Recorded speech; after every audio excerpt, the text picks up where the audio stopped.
안녕하세요, 인테크입니다. 오늘 리뷰할 제품은 바로 현 시점 무선 이어폰 음질 최고로 평가받고 있는 드비엘레의 제미니입니다. 이 제품은 올해 1월에 정발된 제품으로 팬텀 골드 등 명품 스피커를 만들어낸 드비엘레의 코드리스 이어폰으로 많은 관심을 받았고, 출시 이후 지금까지 실사용기에서 음질만큼은 최고다라고 평가를 받고 있습니다. 저 또한 사용을 해보니까 음질로는 진짜 최고가 아닌가라는 생각을 했는데, 최근에 소니 1000X 마크4가 LDAC 탑재로 코드리스에 이제 고음질이 탑재가 된다라는 이슈가 좀 더 되면서, 그럼 이거보다 더 좋은 게 있나? 라는 관심을 받게 된 그 제품의 주인공이 바로 제미니가 아닐까라는 생각을 하게 되고요. 제미니의 코덱은 그냥 평범합니다. aptX 그리고 AAC, SBC. aptX가 고음질을 전송하는 게 아니냐라고 생각하실 수 있는데, 이게 HD가 아니기 때문에 고음질 전송은 아니고요. 이런 부분을 봤을 때 전송 코덱이 무손실 코덱을 갖고 있다고 해서 무조건 그게 전부는 아닌 것 같습니다. 코드리스의 편리함을 대중들이 선택한 게 그렇게 오래되진 않았어요. 그게 생각을 해보면 다른 이어폰은 다 좀 실패를 거듭하다가 에어팟이 처음 출시하면서 많은 사람들이 그 선택을 한 이유가 편리했고, 음질을 약간 포기하면서 편리함을 선택을 한 거죠. 저 또한 이어폰을 진짜 많이 보유했었는데 이게 시간이 지나면서 에어팟의 편리함에 밀렸어요. 그러다가 이제 점점 코드리스가 음질을 개선해 나가면서 이런저런 제품들을 많이 구입을 했었거든요. 이 제미니 같은 경우는 무선실 코덱은 아니지만 퀄리티 높은 음질을 보여주면서 많은 사람들의 선택을 받고 있고, 어떤 그 불편함을 감수하면서라도 코드리스의 편리함과 어떤 고음질, 이 두 가지만 준다면 이걸 선택하겠다라는 사람들이 늘어나고 있는 겁니다. 자, 이렇게 되면서 30만원대의 중급 이어폰 시장에서는 유무선 간의 치열한 음질 경쟁이 펼쳐질 것으로 생각이 되고, 이미 그 전쟁은 시작됐다고 생각을 합니다. 그 이상의 하이엔드급의 비교는 사실상 아직은 좀 불가능하다는 생각이 들고, 자, 그리고 최근에 이 제품은 초기 구매자, 1차 예약 구매자, 그리고 그 개선품이 나오기 전에 구매했던 분들을 대상으로 한 것 같아요. 아마 1대1로 연락을 취해가지고 미개봉 개선품으로 교체를 진행해 줬습니다. 이게 뭐가 좋아진 거지? 아마도 연결성에 큰 중점을 두고 개선이 일어났고 그 개선품이 출시가 된 것 같은데, 판매처의 후기를 좀 살펴보니까 여전히 지하철에서는 붐비는 곳에서는 좀 끊기는 문제가 발생이 되고 있는 것 같고, 모든 게 다 해결된 그런 버전은 아닌 것 같은 느낌을 주고 있습니다.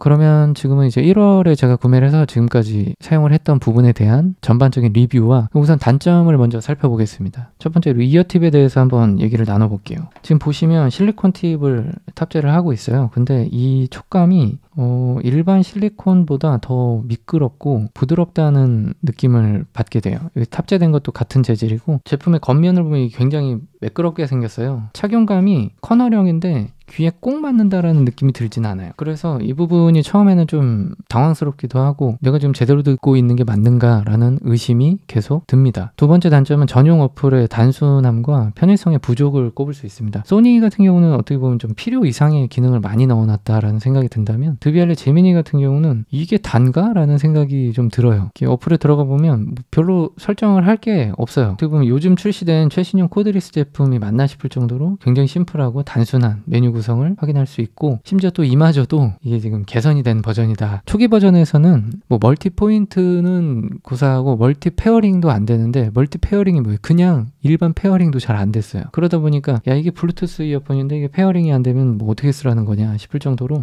제미니는 오른쪽이 마스터 유닛이고 왼쪽이 오른쪽으로부터 이제 정보를 전달받아서 플레이를 하는 구조를 가지고 있습니다. 그래서 현재도 가지고 있는 버그가 오른쪽 유닛이 배터리가 좀 더 빨리 소모되는 그런 버그를 가지고 있고, 이것도 펌웨어를 통해서 빨리 수정이 좀 돼야 할 부분인 것 같습니다. 그리고 한쪽만 사용이 가능한지 궁금하실 수 있는데, 마스터 이어폰이 오른쪽이기 때문에 오른쪽 한쪽은 사용이 가능한데 왼쪽은 불가능합니다. 오른쪽 왼쪽을 다 끼고 있다가 오른쪽을 껴놓은 채로 왼쪽을 충전 크레드를 넣고 닫았을 때는 다시 플레이를 시키면 계속 사용이 가능한데, 반대로 왼쪽을 낀 채로 오른쪽을 넣고 충전기를 닫으면 여기서 이제 연결이 끊깁니다. 이제 귀에 꼽는 순간부터는 모든 게 다 장점입니다. 이 친구는 앞에 무슨 일이 있었나 싶을 정도로 음질이 좋아요. 음질을 묘사를 하자면 코드리스 제품군에서 처음 들어보는 굉장히 적당한 해상도, 날이 서 있는 칼 같은 해상력이 아닌데 나올 소리가 다 나오고 과하지가 않아요. 저음이 굉장히 풍성한데 또 답답하거나 무겁지 않고, 고음이 청량하게 나오는데 치찰음이 없어요. 묘하게 이런저런 매력을 다 가지고 있는 느낌? 이 모든 부분을 한 단어로 표현을 한다면 땅함이 아닐까라는 생각이 좀 듭니다. 이쯤에서 한번 제미니를 마케팅하고 있는 기술 세 가지에 대해서 짧게 알아볼게요.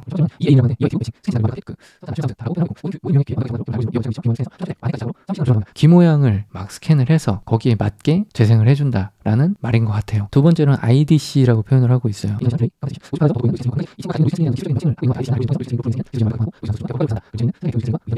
자, 근데 이 세 번째가 귀 안쪽 압력을 조절해가면서 가장 자연스러운 소리를 제공하는 아키텍처. 이거는 귀로 좀 느껴져요. 귀 안쪽의 압력이 이 커널형인데도 굉장히 자연스럽고 착용감에 있어서도 이질감이 많지 않아요. 내부 압력을 적절히 조절해준다. 그래서 이 세 번째 PBA라는 기술 때문에 드비엘레 제미니가 자연스러운 소리를 내주고 있고 독보적인 코드리스의 위치를 갖게 되는 기술력이 아닌가라는 생각이 좀 듭니다. 이게 만약에 귀에 닿는 이물감이 없다면, 약간 오버하면 귀에 이어폰을 진짜 끼우고 있는 게 맞나라고 생각이 들 정도로 진짜 자연스러운 사운드가 재생이 돼요. 분명 단점이 굉장히 많고 불편하고 뭔가 그런 끊김이 있는데, 여태까지 끊김이 있어서 시장에서 배척을 당했던 제품이 많은데 이 제미니는 그 수준을 살짝 한 단계 넘어섰기 때문에 많은 사람들이 선택을 해 나가고 있는 게 아니냐. 근데 제가 테스트를 해보는데 맥북에서는 끊김이 좀 심하더라고요. 이 부분은 좀 어떤 펌웨어에서 개선이 필요하지 않는가라는 생각이 듭니다. 자, 그러면 오늘은 제미니에 대해서 음질적인 측면에서 좀 살펴봤고요. 다른 궁금한 게 있으시면 댓글로 문의를 주세요. 그럼 제가 또 테스트를 해보고 답변을 드리도록 하겠습니다. 감사합니다.